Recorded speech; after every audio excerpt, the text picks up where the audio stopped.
Welcome to the world united.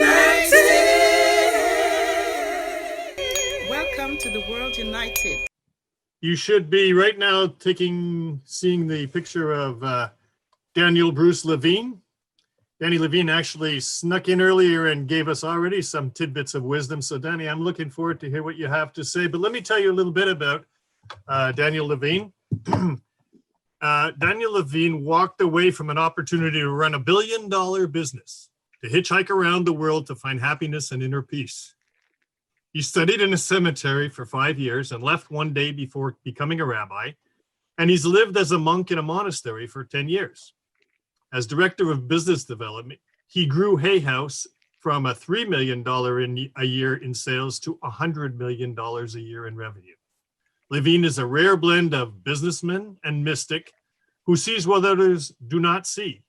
He is the author of The Mosaic, a life-changing fable that enables people to listen to those others who do not hear and to see the situations in their life differently.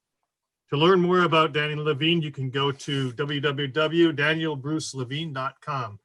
So Danny, with that introduction, I'm going to pass it over to you. Mike, thank you so much. How long do I have? 15 minutes? Perfect. And if I overstay my welcome, please, just pull me off with a cane, okay? I'll just send you a chat note. Okay. First of all, thank you all for being here. Thank you for having me. I came in sort of late, only finding out about you a few weeks ago, and I just said, is there any way possible I could share? Because I feel what is needed in our world so much right now is not more wisdom from me or anybody else. It's the ability just to listen. Listening is so important. I live in America, in San Diego, and if you look anywhere around us right now, you can look in the political climate, you can look in education, you can look in medicine, you can look in education, anywhere you look. We seem like we have a lot of people speaking, but not that many people listening. For those of you who were on the session before, I told one story. I'd like to tell two others. That story I told was about my daughter, and I'm more than happy to share it with you and after this if someone's interested. I wrote a book called The Mosaic. And it isn't really the book that I want to talk about that much, but what happened in the course of that process is The Mosaic is a fable about a boy who loses his parents 2 years apart on the same day. And when he asked the adults where his parents are, they told him they were in a place called heaven. So he decided to set out in search of that place called heaven, because what he missed more than anything was that unconditional love of his mom and dad. It had just been taken from him and he didn't understand it. And he set out on a journey, and the journey did not bring him to a room like this, where people were incredibly wise, where people had amazing knowledge to share. It brought him onto the streets where he met a trash man and a homeless man. He met a gardener and a juice man. And one of the things that happened was every time he sat with them, he wondered, why am I meeting this person? How are they ever going to show me heaven? But when he listened to them for just a few minutes, what he realized, everything that he thought they were initially wasn't at all what they actually were. And it just took a few minutes of listening to them. I thought it was a nice story. I thought that's where it would end. I thought I would write this beautiful story. It would touch people. And it has. But here's what I really want to share with you about that story. I thought it would take me about 6 or 8 weeks to finish. 3 years later, I was sitting, toiling. Every black hair that I had remaining from my daughter situation turned white now in the turmoil of trying to write this book. I would write what I thought was fabulous. And the morning I would wake up and it was gone. And I know I saved it, but it wasn't saved. I would write something else and I would go back to look at it and my file had been corrupted. I went back again to look at my computer and my computer crashed. And the people that brought my computer back were able to bring back everything except the book that I had written. This was now a year and a half, 2 years of work that I put into it. So finally, I did what was unthinkable. I invited my characters. Now you have to understand, I made these characters up. They weren't real life characters. They might have been based on real life people that I met, but they weren't real people that I call into a Zoom room like this. But I said to them, I invite you into the Zoom room of my mind to have a conversation with me. Why are you doing this? Why are you preventing this from happening? And they said, Danny, what you're telling us to say, we don't want to say. And I said, with all due respect, my friends, I've created you. I should have some right to say what I want you to say, right? They said, yes, you did, and yes, you do. And if you want to continue in that vein, it will take you another 5 years and we'll be at the same place. But if you listen to what we're saying to you, your book will be done in 30 days. I said, deal. Tell me what it is you want to say. I did what they wanted. The book was done in 30 days. Here's the amazing thing. The voice that spoke through that book was no longer my voice. It was a softer, gentler, kinder voice. It was a voice that was open to all of humanity, that understood what all of humanity was saying to us. If made-up characters can have a reality, they can become so real that they actually have a voice that actually prevented me from doing the work that I thought I had to do and gave me a work that was far better. What about the characters that live with us all the time? What about those people that we pass on the streets? With that in mind, I want to share with you one other character that I met. I'm a bit of an empath, so I feel people a lot, as I'm sure many of you do. And I was walking down the streets of San Diego one day, and it was extremely strong, this feeling of what I felt in people passing me. So at one point I was walking and my heart just started to palpitate really hard. And I thought I was having a heart attack there on the streets. And 15 seconds later, when this woman passed me by, it was gone. And my heart was back to normal.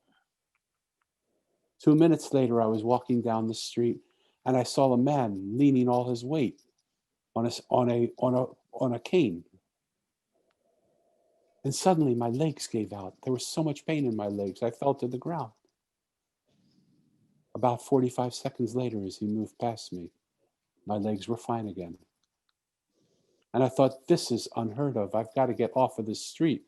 I can't deal with it. I don't want this. This isn't something that I even like.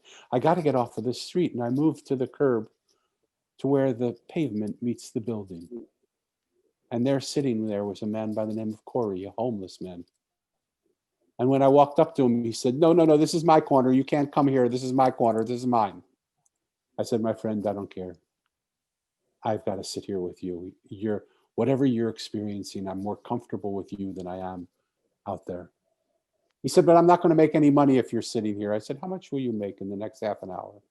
He said, $5. I make $5 every half an hour, $10 an hour, and I need that to take care of my people that count on me. I put my hand in my wallet and I gave him $50. I said, here, this covers the next half an hour. He said, you're strange. Okay, what do you want? And I sat down next to him. And it took a little while for him to open up. But I said to him, Corey, you sit here and you watch all these people go by. What would you say to them if you could say something to them and you knew they would listen?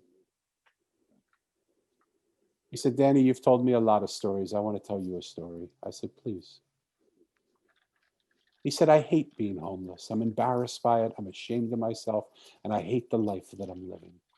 I hate it. But that's nothing compared to how people treat me. People don't treat me like a human being. They don't even treat me like an animal. They treat me like a thing. They walk by me and they spit on me, or they punch me, or they kick me. They come and they take all my money. He said yesterday a group of boys were walking by and they just beat me and kicked me. to the place where I was barely conscious. The other day, I was laying down, going to sleep on my cardboard box, and I was woken by a man urinating on me. And he said, that day, I decided enough's enough. The street behind us is quiet, and nobody walks it. In the evening, it's very dark because it's not lit up. He said, I decided I was going to go around the corner and I was going to take my life that day. Not 2 minutes after I had that thought,